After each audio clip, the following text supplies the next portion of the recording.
Hey, hey, it's your girl KV and Celine, and we are back with another episode of the Hood Health Report. Today, I would say this is a very interesting topic because as much as we have heard about this topic, I've never thought we'd hear it applied to food. Yeah. So we're talking about dynamic food pricing. So, ever since last time the Cheeto took over office, due to COVID, we had so much food inflation. People started noticing smaller portions, such as the cereal box. It's gotten, like the regular box is so much smaller, and now the regular size box is like the family size box. Mm-hmm. Like they, trying to trick you. And the same thing with chips as well. Also, the price of eggs has been crazy. So we've been dealing with lots of food inflation. But now in recent food cost news is the topic of dynamic pricing. Mm-hmm. As I said, we never really thought that we'd get here with food. With dynamic pricing, we usually think of air flights, we think of Ubers, concert tickets, people be going crazy, be a bloodbath on the Ticketmaster, but never pulling up to Wendy's or, your favorite restaurant thinking that the prices might just surge because it's 2:00.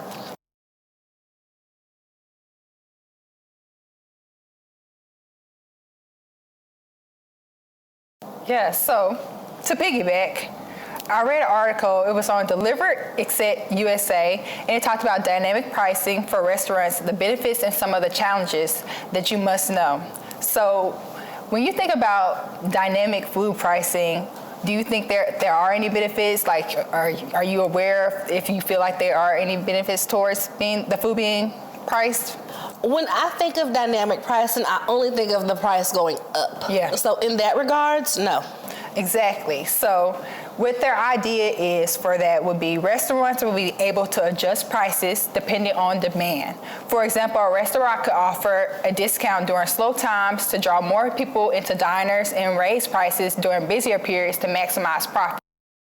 This could help restaurants with their demand variations and ensure that the establishments also operate at full capacity. Dynamic pricing can also motivate customers to visit the restaurant during off-peak times. So to sum that up, some of the benefits would be the prices would be based on demand. The prices will respond to the market change, so shortages, costs, and weather. It helps restaurants remain competitive and offers discounts or promotions during slower times. See, but this could be like kind of defeats the purpose because it's like the prices are responding to the market changes.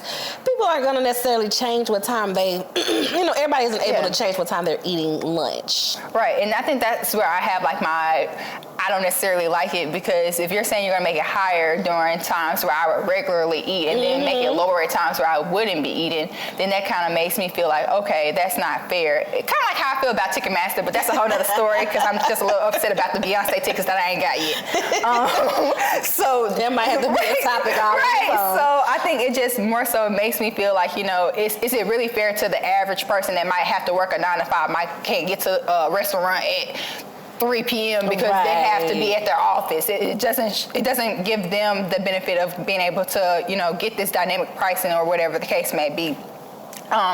So that going into that, there are some challenges.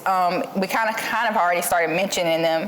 The article says restaurants wanting to take advantage of dynamic pricing must have working systems that track the market situations, customer demand, and also competition. Doing this could be very costly. One significant drawback of dynamic pricing is the risk of customers having backlash, which is me. Because when I see some prices change, I'm quick to be like, nope, I'm not about to come in there. I don't have to buy nothing from there. So, hey, I'm on their side where it's like I will definitely not go to Wendy's if they saying, at 5 p.m. it's gonna be $10 instead of it being $5. Right. And speaking of that, Wendy's did experience some of this with their dynamic pricing, which customers thought it was unjust, and they expressed dissatisfaction on their various social media platforms. And just to sum all of that up, the most things that most people are finding challenges with the dynamic pricing are constant monitoring and adjustment. It requires investment in technology and also personnel, and the potential for customer backlash are all things that make it challenging for dynamic pricing to be something that is a method that they use. They said also, if you are going to try to do dynamic pricing, it would be best to be very transparent with your customers, so that way they don't feel like you're trying to get over on them. And then also another strategy possibly being that the prices don't necessarily go up over a certain amount, they only go down. But at that point, I'm just like, you just probably should just have happy hour and stick to happy hour and not, right. Yeah. And going into that whole Wendy's dynamic pricing thing, the article I read is Wendy's dynamic pricing announcement puts new CEO Kirk Tanner in the spotlight, and not in a good way. So last March, Wendy's got a new CEO named Kirk Tanner, and he basically came in with a bang because he was suggesting that they try dynamic pricing and AI menu boards in order to increase profit margins. Like, explicitly said it, that's what it's for. The general public, as well as experts, were appalled at this idea. Even Burger King poked fun at them, like, oh, we're not going to charge people more when they're hungry. Because, Burger King don't always jump in. They're going to have something to say. Especially when it comes to Wendy's. Like, they got this on-site relationship on Twitter, if y'all not hip, over the years. So many people feel that this could unjustly affect lower income families, as you stated, because during these rush hours, the prices may spike and people, like you said, probably won't have time to adjust when they take their lunch, or maybe they ride with the coworkers to lunch and you got to go to lunch when they go to lunch, and then they go to lunch when it's high, so you might be pricing them out. So after the backlash, he claimed that this would not be the case, that they weren't trying to increase profit margins. But there's proof from the actual calls that they were on that that's literally what you said on the quarterly call. So there was a lot of, back and forth with that. So their new claim is that the intent was to lower prices during slower times to, 1, provide happy hour-like discounts, and to 2, lessen food waste, because, once you make a burger, it can only sit up under that lamp for an hour or so, or whatever. I've never worked at a burger joint. But however long it sits up under there, it has a short shelf life. So if you're able to drop the prices when it's a slow time, then you could get those burgers out opposed to having to waste them. Yeah. So I just keep on thinking to myself, just have a happy hour. don't adjust it every day. Like, one day my burger might be $5.55, and then tomorrow my burger is $7.25, because you don't know what the market looking like for a burger. Exactly.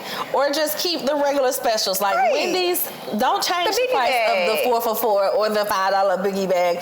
Keep it the same all day. Add another little special on there. But they also claim that they wanted to use the AI menu boards to feature different things throughout the day.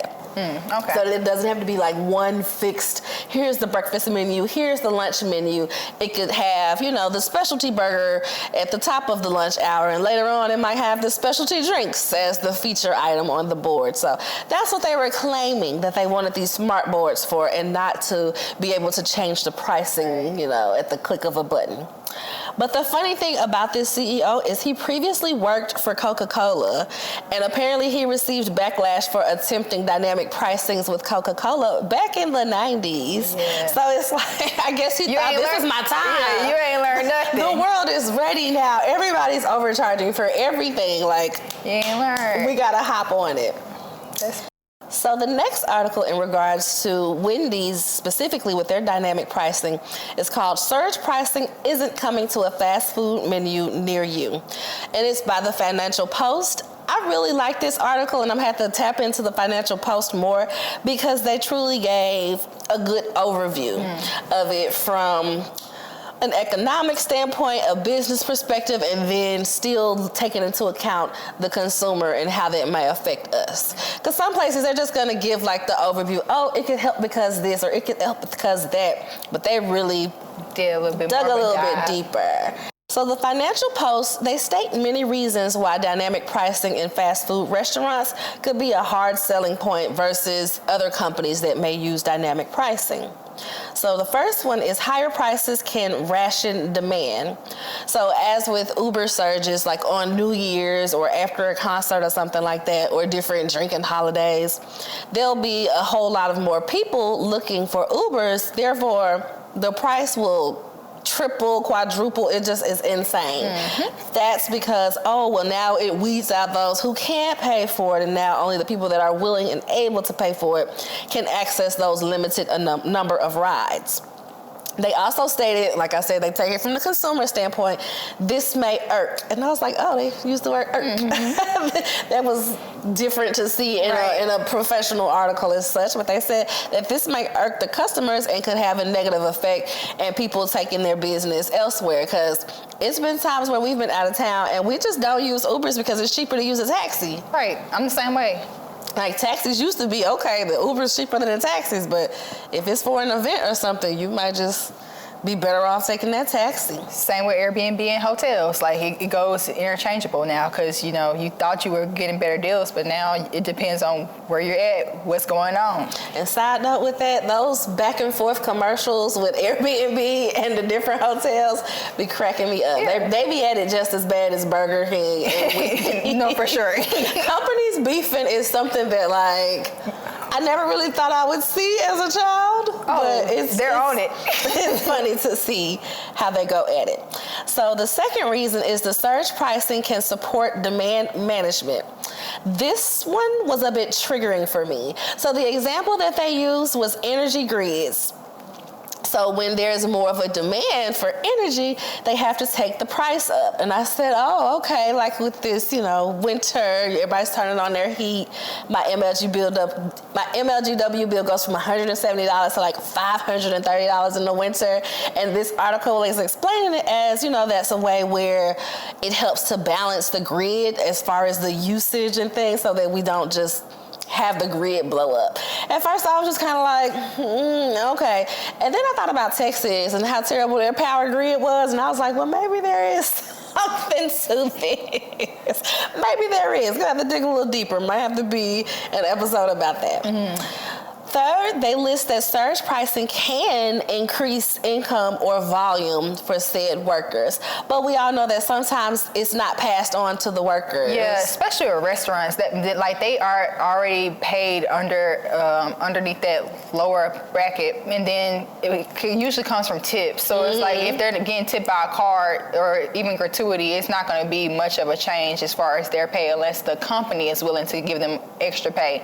Now, if I can see the company doing that, then okay. But if I'm not seeing where the company is showing where the money is going to them, I don't believe right, exactly that. And I've heard that some people, when it comes to this surging, as far as like, maybe not Uber, I'm sure they have to get some, but when it comes to some of these surges, when it comes to like DoorDash and stuff like that, they don't even see that extra costs reflect on what they're paid. So it's like, still just them trying to improve their profit margin, at the end of the day. 4, and lastly, they also mentioned that, happy hour is also a form of dynamic pricing. Like I said, but when you hear dynamic pricing, you don't think about the price getting lower. You just think about it getting higher. But technically, happy hours are also a form of dynamic pricing. So back to Wendy's specifically, another concern people have with dynamic pricing is price discrimination. So in different neighborhoods, so how would the price at Wendy's look in an affluent neighborhood versus an inner city type of neighborhood? Would the price differ across neighborhoods? So that was another thing that was a big concern. And in what way would the prices change? I think it probably would, because if you think about gas prices, like in Carterville versus gas prices somewhere like, I guess, Orange Mound, the prices do differ. So like, I could see that it being like $1 or more in certain areas. So let's say you just happen to be in Carterville, now you have to pay a little bit more to eat the same burger that you could get somewhere else. I didn't think about it like that. Consumers would be upset about that as well. So even still, economists are unsure of how these impacts would truly affect profit margins and companies in general. So sure, they could increase the price of the burger and they could still sell some of those burgers, but they probably would sell fewer burgers and wouldn't be able to increase those profits like they thought they would. Yeah. Back to the happy hour thing. When you speak about it, it kind of makes me kind of sad because when I was growing up, I feel like happy hour was like more of a thing. I think now they don't even really do happy hour the same way. Like you'll get like 1 or 2 options, and then it's like still $10, $11. So I think companies should focus on those root values. Like we just got to go backwards. I think they're trying to move forward, but we got to go back a little bit, and then I think they will be able to make up some ground on some of the stuff that they're saying that they want to see. I feel like when you're making a consumer happy, then they spend more money. I just feel like, they got it all backwards if they just started to go back to their roots. Because I was very sad when Arby's took away their happy hour menu, and those sliders, those little bitty sliders, are now like $2. So where they used to be like $1, then they took it up to like $1.25. Now they're like, there is no happy hour. You got to pay that $2 for that little bitty slider. So it's like you make me not even want to go anymore. You just stop. You just like, okay, it's not really worth it. Mm-hmm. So I feel like, companies, if y'all take anything from me, if y'all are watching, maybe go back to those roots of like actual real happy hour. That would be really nice. And just see, maybe do like a month test out or something like that. Maybe 2-3 months, a year. The next article, it says the state of dynamic pricing for restaurants in 2024 and how to navigate. So I just have a couple of facts about dynamic pricing. It's commonly known for most restaurants to mark prices on third-party delivery apps to offset high fees and cut into profit margins. According to Money Talks News, restaurants that apply price adjustments across third parties typically do so at an average of 24% per meal. So when you're ordering off of like Uber Eats and all the other apps, that's something to keep in mind. And with that, it started making me think about like convenience. I can see paying more for convenience because they're bringing it to you. But when you're when you're driving yourself to the restaurant or you're going through the drive-through, having that added fee because of a time period of you going, it kind of makes me like, it kind of just defeats the purpose of going to the restaurant. If you get what I'm saying, like it shouldn't be an increase because you're going to the restaurant. I can see it if you're getting an add-on service, but you're not getting an add-on service going through a drive-through.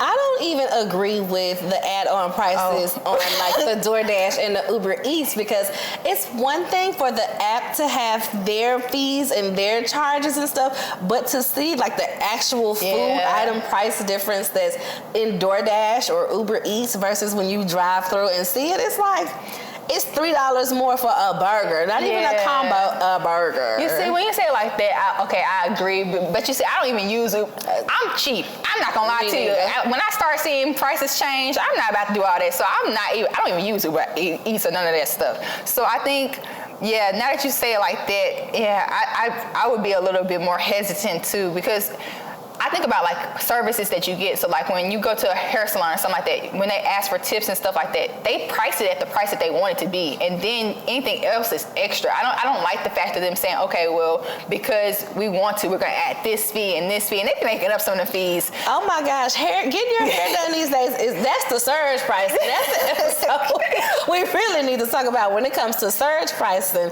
because it's insane. Like you don't even get your hair washed half the time with some of these stylists. It's like, what do you mean? Like, I get that inflation is a thing and we have to recuperate costs in other ways, especially for entrepreneurs, but my goodness. Yeah, we're talking about dynamic food, but it starts to spread out into all these other areas of life that I feel like we used to didn't necessarily realize that we didn't make these prices or charges at first, but now it's like becoming more normalized. Mm-hmm. And I think in a certain sense, we just gotta start thinking a little bit again, because I feel like maybe we're not like using our brains because we're just so used to convenience. But yeah, now that I think about it, it's like a lot of different areas are going into that whole dynamic pricing, adding all these extra fees, and it's like, what exactly are we paying for? Are we looking at those receipts? We need to start back printing out receipts or something, because I'm not seeing it. That reminds me, I look at receipts all the time. I'm starting. And so when I start unbagging groceries now, Melina will get the receipt and she'll be standing there running her finger down the receipt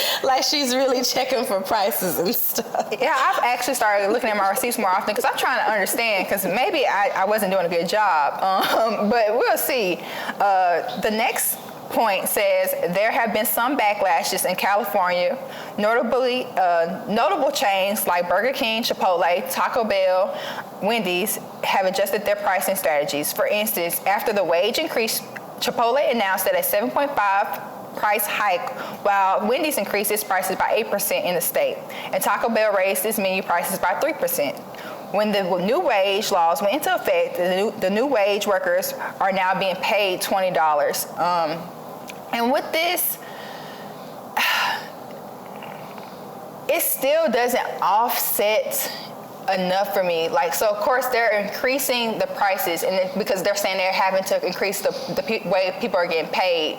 But I think it still needs to be some kind of cap where it's how much we're paying as a consumer versus how much they're giving to the employee for them working. I don't think it should be a direct reflection on us on the price. Yeah, especially when they're making they're paying themselves $500 million a year just because my bonus is $250,000 just because. Well, that $250,000 bonus can be offset for these wages, not put onto the consumers for more expensive items. And I know that those big companies do it, but I feel like it kind of makes it harder for even some of the smaller mom and pop shops, because it's like they're having to try to keep up with those wages as well, and it's like they're not a Chipotle, they're not a Burger King, they're not a Wendy's. So it's one of those things where if they see one company doing it, then they all try to follow suit and say, okay, this is how we're going to do it. And I don't think it's necessarily going to work for those. So it kind of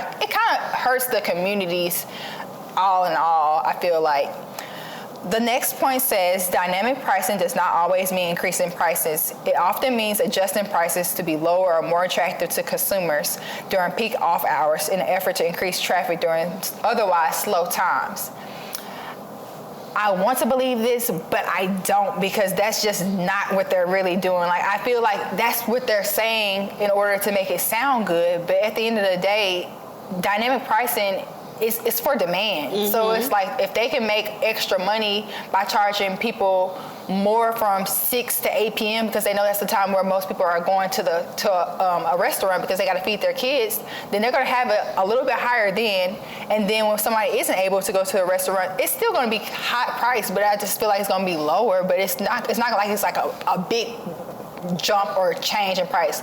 Let's say at 1 p.m. they were like, oh, we're going to do half off burgers because that's the time that people eat lunch. That to me would be dynamic pricing, but or that's the time when we need to have more people eating food. I don't know. I think what they're trying to do is make it sound good, so that way we're okay with it. But from what I've seen with dynamic pricing, I keep on going back to this Ticketmaster fiasco, I just feel like at the end of the day, it makes everybody end up having to pay more because of the demand whenever it's low. Okay, so the last topic from this article that I want to mention is, as restaurant industry continues to evolve, dynamic pricing will likely become more accepted in widespread practice, something that I will try to hold off on as long as possible. The key to a successful implementation lies in the use of technology to tailor pricing strategies to consumers' behavior and market conditions.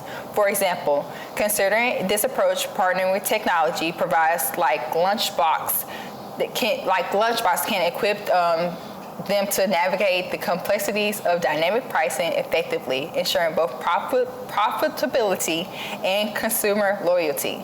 So just making sure that companies are being transparent and explaining why the prices are the way that they are, so that people don't feel like they're trying to get over on them as dynamic pricing becomes more widespread. because I don't think they're going to go backwards. It's going to continue to move forward. All right. So this next article, it just talks about reducing food waste in grocery stores using dynamic pricing. Now this I can get behind a little bit. I'm going to go over some really quick facts with y'all. So KB, did you know that over 119 billion pounds of food is wasted in grocery stores per year? Yup. Yeah, I think we talked about this a little bit before. So yeah, that's the real number, you guys. Around 119 billion pounds of food is wasted in grocery stores a year. So grocery stores are starting to consider pricing strategies such as dynamic pricing for perishable foods. The strategy will reduce the price of perishable foods and the longer they're on the shelves. And according to a study done, this strategy could lower food prices by up to 21%. And I think that's a good start. I feel like if they are going to try to do dynamic food pricing, doing it somewhere like a grocery store would allow people to actually buy stuff. So how many times have you been in a grocery store? You see like some bananas and they're turning brown, and you're like, well, why am I paying full price for them? I feel like if they allowed those prices to be a little bit lower, it would allow people to buy them, because some people are just going to eat them that day. So I think that would help a little bit with as far as food waste, and I'm all for that. It definitely could. And with that in mind, could you imagine just being in your local grocery store and you're sitting there and you're like, oh man, the peas are $1.17, and you look down to make some room in your cart and you look up and it's like, what? Now it's $1.12. Mm-hmm. You know, like, could you imagine being there and the price just changes before your eyes? Mm-hmm. Well, this is the reality for people in Norway, because they have a supermarket called Rema 1000, and they have been using dynamic pricing for over a decade. Yeah, we're behind. That was very surprising to me. So similar to the AI menu boards that the Wendy's CEO previously suggested, Rema has these AI-powered shelf labels that can be controlled by an app. So instead of people going to, put their little tag in there to say, oh, new low price and stuff, they can just hit a button and that little electronic shelf label will reflect the new price, and people don't have to go and manually change out all of those little tags. So this allows brick and mortar stores to be more like online retailers, how they're able to change their pricing to compete with their competitors. So one of the effects of this dynamic pricing in Norwegian supermarkets is the price wars. Mm-hmm. So like I said, they get to compete when they're able to quickly change their prices. So say there's one store over here and there's another store a mile down the road. Hey, we heard mile down the road got their cans of peas 15 cents cheaper. So now they're changing their price of the cans of peas just midday, like in the blink of an eye. And now it's back and forth all day. They're going to change their prices. They're going to change their prices. I feel like this would cause more people to shop at night when they know that, we know the price war has been going all day, so whatever we buying could likely be cheaper if we're shopping at night. So I was like, that's not putting the undue stress on the evening. Yeah, I agree. I thought it was also interesting when I was reading that article that they said that the pricing wouldn't necessarily go back up. The pricing would stay like at the lowest price of the day. So you don't have to worry about if it started at $1.30, you don't have to worry about it going to $1.45 because they decide to move the price back up once they see that the price is dropping. I think that was something that just made me be like, okay, well then I can get behind that. But I'm not really sure because we haven't implemented it in the United States how it will look for us, because US, we kind of greedy, so like they might say, oh, we're gonna keep on lowering that price, but I feel like they might have some kind of little back thought process behind it. Like, okay, well, especially when do you stop? Right, because my thing is like, okay, so this is me, like if we're going to the technology route of it, I'm going super duper tech, like, so does these labels, do they sense when somebody is on the aisle? Mm-hmm. Are they changing prices when nobody is on the aisle? Or even if they sense somebody standing there, are they going to change the prices? That was one thing that I really thought about, like, are they going to wait until like there's nobody detected on the aisles to do this, or how does this work? Mm-hmm. And yes, in Remo 1000 they said that they do the the nightly reset. So over the course of the day, the price can never go back up, but at night, that's when it resets back to the normal prices, which I'm like, okay, so who's gonna shop first thing in the morning when they know these are the regular high prices and they're definitely gonna be lower later on today? So that was one thing where I was like, I would like to see some more research on these stores to see the trends of times that the people are shopping and in what volume. Yeah, I wonder, because it is Norway, so I know that like possibly, I wonder how that does work, because I know that their like days like are not necessarily shorter, but the lighting of the day is different over there too. So I wonder if they're open later, earlier. Like how does that work? How does that work? And then speaking of this, I guess we'll have our research of our own in America, because Walmart is also adopting this policy. They said that in 500 of their stores this year they'll be implementing these AI smart labels, and they said that it will be very useful because it usually takes like a couple of days to get all of the prices changed within the store. So now they'll just be able to, take a button, hit a button, and everything is changing. So they claim that, this will give our workers more time to service our customers. But I'm like, who's to say that you wouldn't immediately go and fire a bunch of people? Because this technology that they would need is very expensive. So who would get all this technology and then keep the people to do the job that the tech is doing? I'm not gonna lie. In a perfect world, I would want them to keep the people. As somebody that used to work in retail and have to change them little stickers out, that does take all day. So I think it's a good resource to have, but kind of like those little self-scanning machines. Once they have something that can do some of the work for you, they try to cut back on paying for other things. So at what cost will what's the cost ratio for keeping somebody if they got something that's already changing the shelf prices? And then also that also means they don't have to do like the price matching anymore, which is a big thing that what people that are working in retail have to do. So like we have to usually enter that all in. So if they have something that's automatically doing it, then it takes away from somebody necessarily needing that customer service aspect in the store. Right. So with all of this in mind, what do you guys think? Would you be okay with dynamic pricing in restaurants and fast food eateries around the country? Sound off in the comments and let us know what you think.